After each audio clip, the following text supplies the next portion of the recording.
Hello दोस्तों, आप सभी का स्वागत है आपके अपने चैनल बीके स्टडी पॉइंट में। आज हम बात करेंगे एनसीईआरटी सार संग्रह जो महेश कुमार बर्णवाल की पुस्तक है।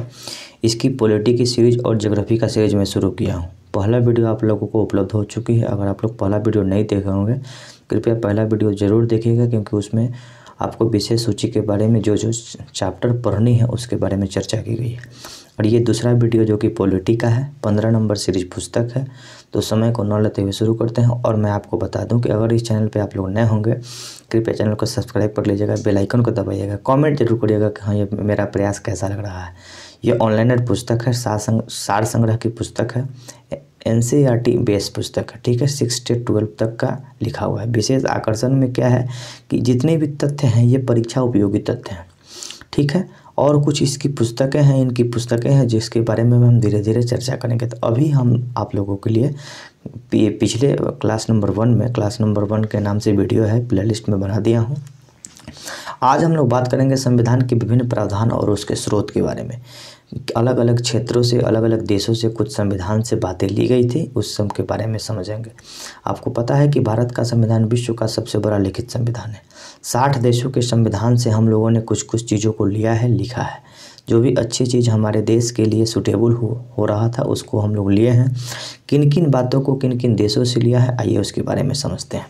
भारतीय संविधान में मौलिक कर्तव्य, फंडामेंटल ड्यूटीज़ का विचार किस देश से लिया गया है? तो मौलिक कर्तव्य जो है, मौलिक कर्तव्य की संख्या कितनी है? तो पहले 10 हुआ करती थी, लेकिन अब मौलिक कर्तव्य 11 हो चुके हैं। ठीक है, 11वां मौलिक कर्तव्य क्या है?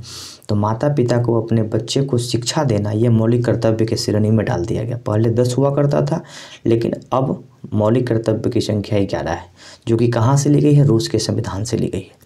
भारतीय संविधान में राज्य के नीति निर्देशक तत्व, डायरेक्टरल प्रिंसिपल ऑफ स्टेट पॉलिसी, ये कहाँ से ली गई है? तो ये आयरलैंड के संविधान से ली गई है। ये दोनों प्रश्न बहुत बार पूछा गया है, ठीक है ना, तो इसलिए इसको याद रखिएगा। भारतीय संविधान की प्रस्तावना में सम्मिलित स्वतंत्रता, समानता और बंधुता का सिद्धांत कहाँ से लिया गया है? तो भारतीय संविधान में स्वतंत्रता, समानता और बंधुता का जो सिद्धांत है फ्रांस की क्रांति से ली गई है। फ्रांस की क्रांति 1789 ईस्वी में हुई थी, 1789 में हुई थी। और वहीं क्रांति का नारा था स्वतंत्रता, समानता और बंधुता, यानी कि हम लोग स्वतंत्र हुए और समान रूप से रहें और भाईचारा के रूप में, भाईचारा के सिद्धांत के रूप में काम करें। तो ये फ्रांस से हम लोग लिए थे।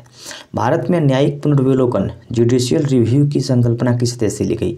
तो ये संयुक्त राज्य अमेरिका से ली गई है। कहने का मतलब क्या है? न्यायिक पुनर्विलोकन यानी कि अगर सुप्रीम कोर्ट कोई सूचना सुनाती है, फिर से उसको मान लीजिए कि अगर उसमें कोई त्रुटि है तो फिर से उसको जुडिशियल रिव्यू यानी कि न्यायिक पुनर्विलोकन, फिर से उसको देखना होगा कि हाँ कोई गड़बड़ी तो नहीं हुई। तो ये जो व्यवस्था है अमेरिका से ली गई है। ठीक है, भारतीय संविधान के एक विशेष संविधान सभा द्वारा निर्मित एक लिखित संविधान है। इस दृष्टिकोण में भारतीय संविधान अमेरिकी संविधान के समतुल्य है। तो भारत का जो संविधान है लिखित संविधान है, और अमेरिका का भी जो संविधान है लिखित संविधान है। और लिखित संविधान भी किसी देश का है क्या? तो ब्रिटेन का जो संविधान है अलिखित है, यानी लिखा हुआ नहीं है। एक नियम बना दिया गया कि हाँ उसी नियम के अनुसार देश को चलाना है। लेकिन अमेरिका की संविधान लिखित है और भारत का संविधान भी लिखा हुआ संविधान है। इसको बतौर रखा हुआ है, लिख के, हाथ हैंड राइटिंग लिखी हुई है, पूरी तरह से हाथों से लिखी गई है, सबसे बड़ी बात। और अमेरिका का संविधान में लिखी गई है। भारत का संविधान के बारे में क्या है कि भारत का संविधान विश्व का सबसे बड़ा लिखित संविधान के रूप में है। ठीक है, भारतीय संविधान में संवैधानिक संशोधन, तो संविधान का जो संशोधन है अनुच्छेद 368 के अंतर्गत होता है, जो कि मैं आप लोगों के लिए यहाँ लिख चुका हूँ। कहाँ से ली गई है? तो दक्षिण अफ्रीका से ली गई है। भारतीय संविधान में सम्मिलित आपातकालीन उपबंध, इमरजेंसी प्रोविजन, जो कहाँ से ली गई है? तो जर्मनी के संविधान से ली गई है। यानी आपातकाल का मतलब, आपातकाल 3 तरह का होता है, राष्ट्रीय आपातकाल, वित्तीय आपातकाल और आपको राष्ट्रपति शासन। तो राष्ट्रपति शासन का संबंध अनुच्छेद 356 से, वित्तीय आपात का संबंध 360 से, और आपको एक इमरजेंसी राष्ट्रपति शासन, 3 तरह की आपातकाल लगाई जा सकती है। इसके बारे में हम लोग पढ़ेंगे धीरे धीरे। हाँ, शक्तिशाली केंद्र के साथ भारत की संघात्मक व्यवस्था, फेडरल सिस्टम किस देश से ली गई है?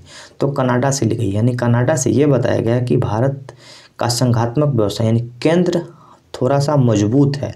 कोई भी अगर कानून बनाना है अवशिष्ट शक्ति पे जो कानून बनाना है, जैसे अवशिष्ट शक्ति के बारे में हम आपको बता दें कि जैसे कोई भी चीज़ संविधान में नहीं है और फिर से जोड़ना है नया सिरा से। जैसे जब संविधान बना उस समय साइबर क्राइम नाम का कोई शब्द नहीं था, लेकिन अब तो साइबर क्राइम नाम का शब्द है। अब मान लीजिए क्रिप्टो करेंसी पे कोई कानून बनाना होगी तो ये जो कानून बनाने की शक्ति होगी, क्रिप्टो करेंसी नया चीज़ है, साइबर क्राइम नया चीज़ है, तो जो नया चीज़ आएगी उस पर कानून बनाने की शक्ति केंद्र सरकार के पास है। तो अवशिष्ट शक्ति एक टर्म है, वो भी कनाडा के संविधान से ली गई है और संघात्मक व्यवस्था का जो जिस देश से संविधान से प्रेरित है वो भी कनाडा है। समवर्ती सूची का विषय किस देश से ली गई है? तो समवर्ती सूची ऑस्ट्रेलिया से। समवर्ती सूची क्या है? तो संविधान में 3 सूची है, संघ सूची, राज्य सूची और समवर्ती सूची। संघ सूची में बहुत सारे विषय को रखा गया है, जैसे रेल लाइन है, सेना है, रक्षा है, ये सब चीज़ केंद्र सूची में रखी गई है। केंद्र सूची में जो विषय है उस पर कानून केंद्र सरकार बनाती है।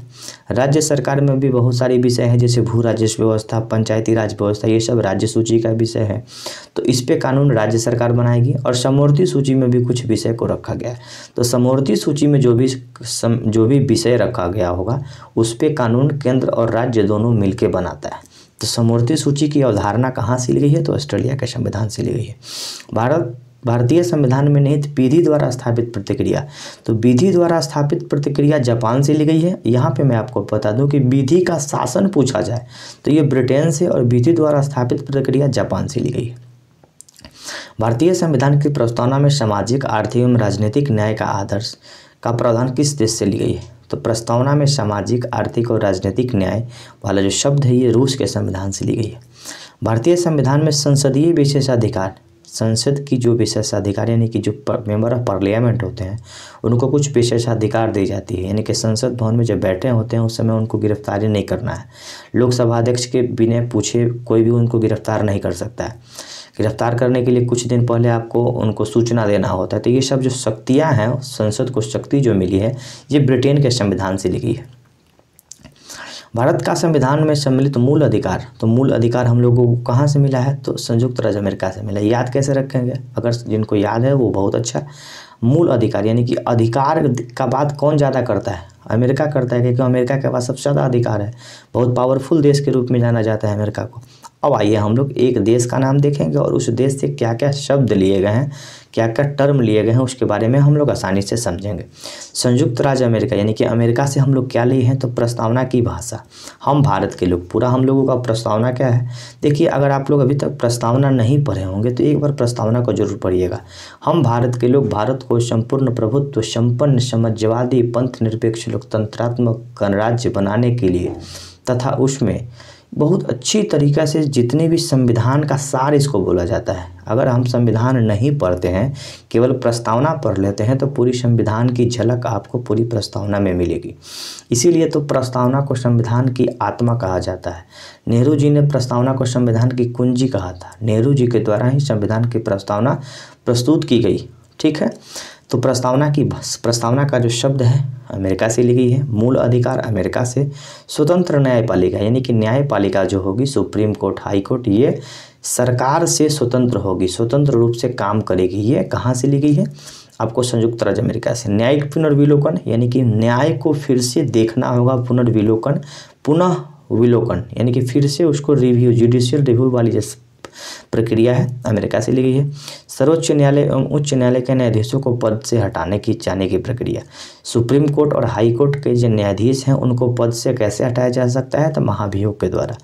तो ये हटाने की जो प्रक्रिया है अमेरिका से ली गई है। राष्ट्रपति पर महाभियोग यानी कि राष्ट्रपति को भी हटाना होगा किसी को, तो वो जो टर्म है कहाँ से ली गई है? वहाँ से। जनहित याचिका PIL जो दायर हम लोग करते हैं वो अमेरिका से ली गई है। न्यायिक पुनर्विलोकन प्रणाली अमेरिका से ली गई है। उपराष्ट्रपति का पद, यथोचित विधि प्रक्रिया यानी कि ये जितनी 10 बातें जो कि अमेरिका के संविधान से ली गई है। आपको बता दूंगी इसका PDF टेलीग्राम चैनल पे मिलेगा। टेलीग्राम का लिंक डिस्क्रिप्शन बॉक्स में मिलेगा। कमेंट जरूर करिएगा इस वीडियो देखने के बाद कि हाँ यह कैसा लग रहा है। अगर कोई त्रुटि होगी तो मैं सुधारने का प्रयास करूँगा।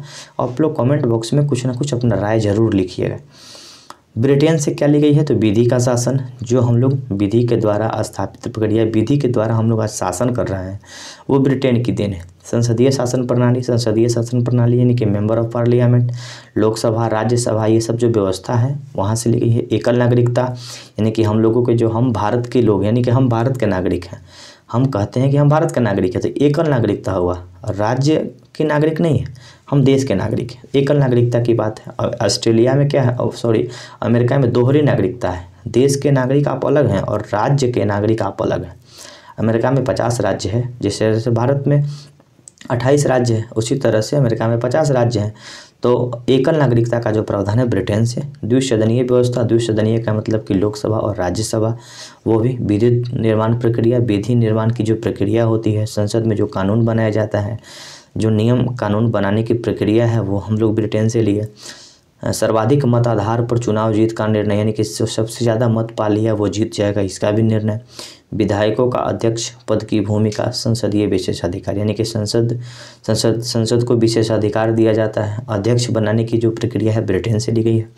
दक्षिण अफ्रीका के संविधान से संविधान संशोधन प्रक्रिया, अनुच्छेद जो कि 368 में है, 368, आर्टिकल 368। राज्यसभा के सदस्यों का जो निर्वाचन है दक्षिण अफ्रीका के संविधान से ली गई है। कनाडा के संविधान से सशक्त केंद्र के साथ संघीय व्यवस्था, यानी कि केंद्र सशक्त होगा, मजबूत होगा। शक्तियों का वितरण तथा अवशिष्ट शक्तियों के केंद्र में निहित होना। कहने का मतलब है कि शक्ति का वितरण, शक्ति अलग अलग, जैसे केंद्र सरकार को बांट है, राज्य सरकार को दे दी गई। अवशिष्ट शक्ति का मतलब वही होता है कि जो शक्ति, जो चीज़ भारत के संविधान में नहीं थी, अब उसको नए सिरे से जोड़ना होगा, तो वो केंद्र में ही वो केंद्र सरकार जोड़ सकती है।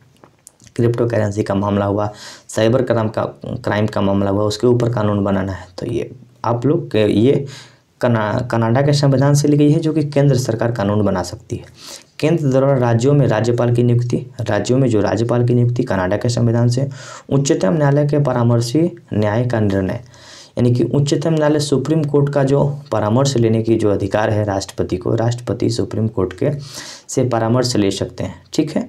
यानी कि कोई भी अगर राष्ट्रपति को समझ नहीं आ रहा होगा कोई भी विषय, तो उसको सुप्रीम कोर्ट में जाके बोल सकते हैं कि आप हमको इसके बारे में मार्गदर्शन दीजिए, हमको समझाइए। संघात्मक विशेषता, यानी कि संघ मजबूत है, संघ की क्या क्या विशेषता हो सकती है, इसकी व्यवस्था कनाडा के संविधान से। ऑस्ट्रेलिया के संविधान से समवर्ती सूची, व्यापार, वाणिज्य एवं समागम की स्वतंत्रता, संसद के दोनों सदनों की संयुक्त बैठक, जब दोनों सदनों में कोई भी विधेयक पारित नहीं होता है तो संसद की जो संयुक्त बैठक होती है, संसद की संयुक्त बैठक जो होती है अनुच्छेद 108 के अंतर्गत होती है। और प्रस्तावना की जो भाषा है, प्रस्तावना में हम भारत के लोग, ये अमेरिका से ली गई है, और प्रस्तावना की जो भाषा है ना वो ऑस्ट्रेलिया से ली गई है। यहीं पे दो चीज़ याद रखिएगा। आयरलैंड के संविधान से राज्य के नीति निर्देशक तत्व, राष्ट्रपति की निर्वाचन पद्धति और राज्यसभा के सदस्यों का नामांकन, ये सब चीज़ आयरलैंड के संविधान से ली गई है। फ्रांस के संविधान से गणतंत्रात्मक व्यवस्था, स्वतंत्रता, समानता और बंधुता, जो कि फ्रांस की क्रांति 1789 में फ्रांस की क्रांति हुई थी और उसी का नारा था स्वतंत्रता, समानता और बंधुता। इस वर्ड को, इस शब्द को भारत के संविधान में रखा गया। रूस के संविधान से मूल कर्तव्य, प्रस्तावना में सामाजिक, आर्थिक और राजनीतिक न्याय, प्रस्तावना में पूरी तरह से लिखी गई है सामाजिक, आर्थिक और राजनीतिक न्याय हर व्यक्ति को देना है, ये रूस के संविधान से ली गई है। जर्मनी के संविधान से आपातकाल के समय मूल अधिकार का स्थगन, यानी कि जब आपातकाल लागू की जाती है उस समय आपका मूल अधिकार को रोक दी जाती है, मूल अधिकार पर पाबंदी लगा दी जाती है, ये जर्मनी के संविधान से। विधि जापान से क्या ली गई है, तो विधि द्वारा स्थापित प्रक्रिया, विधि का शासन जो है ये ब्रिटेन से, और विधि द्वारा स्थापित प्रक्रिया जो है ये जापान से ली गई है। यहाँ उस चीज़ को यहाँ मेंशन की गई है, देख सकते हैं।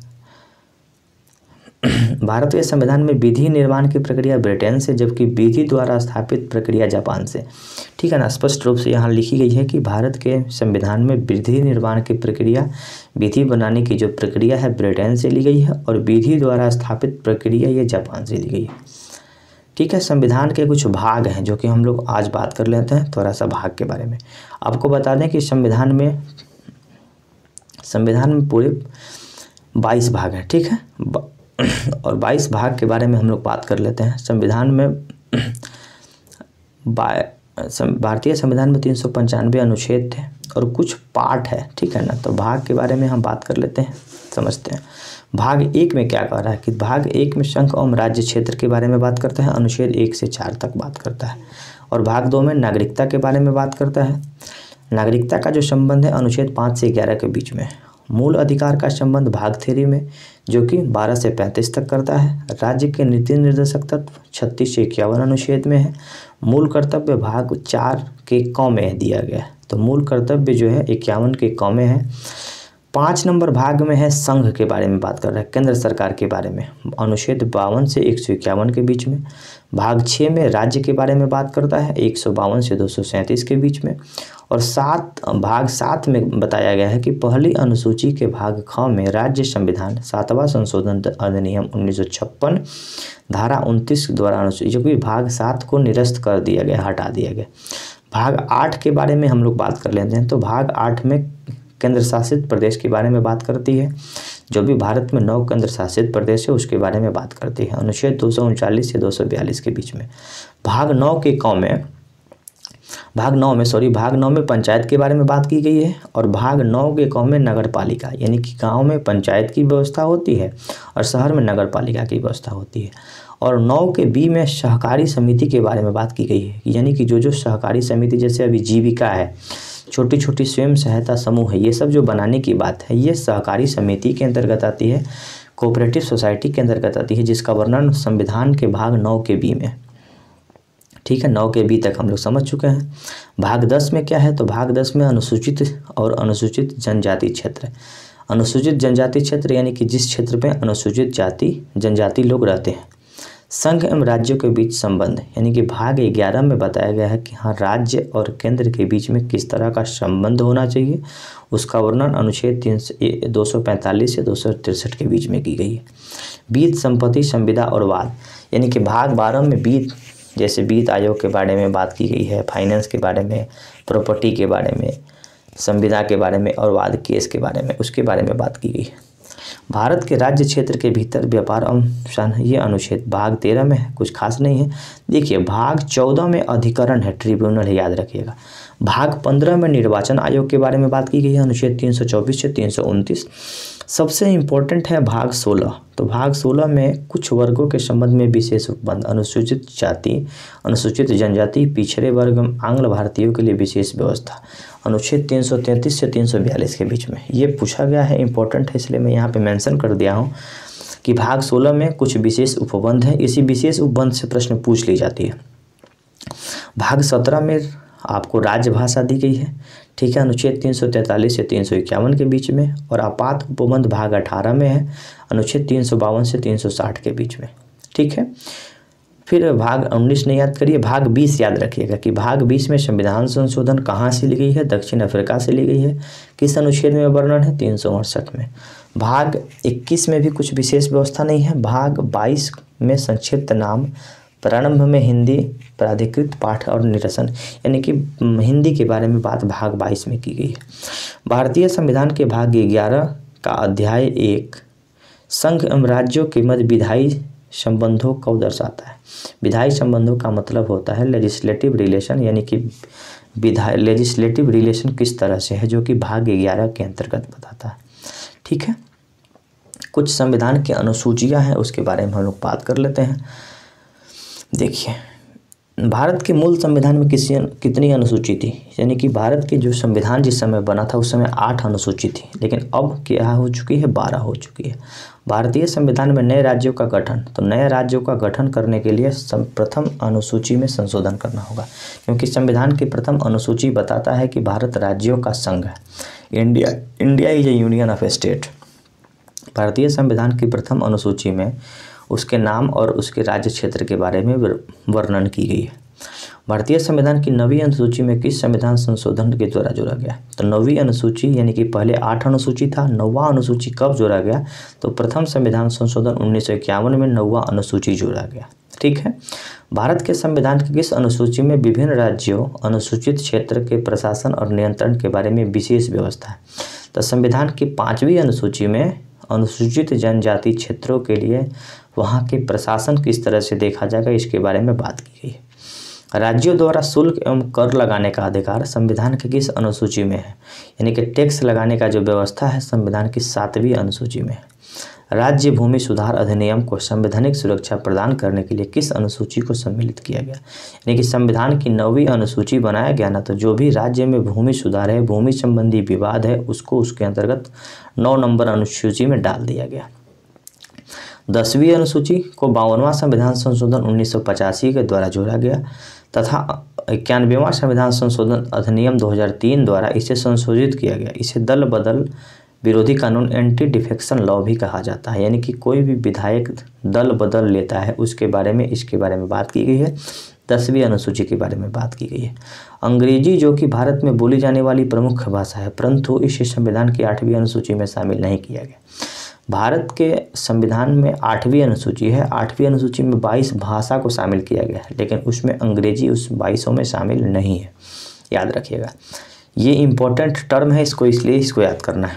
पहली अनुसूची में क्या की गई है, तो पहली अनुसूची में राज्य और संघ क्षेत्र यानी इवन टेरिटरी, राज्यों का संघ बताया गया है पहली अनुसूची में। 2 नंबर अनुसूची क्या कहता है, अभी कितनी अनुसूची है? 12 अनुसूची है। मूल संविधान में कितनी थी? तो 8 अनुसूची थी। दूसरा जो अनुसूची है उसमें क्या बताता है कि राष्ट्रपति, राज्यपाल, लोकसभा, राज्य विधानसभा, अध्यक्ष, उपाध्यक्ष, राज्यसभा, जितने भी लोग होते हैं ना पदाधिकारी, उन लोगों के वेतन और पेंशन के बारे में बात की गई।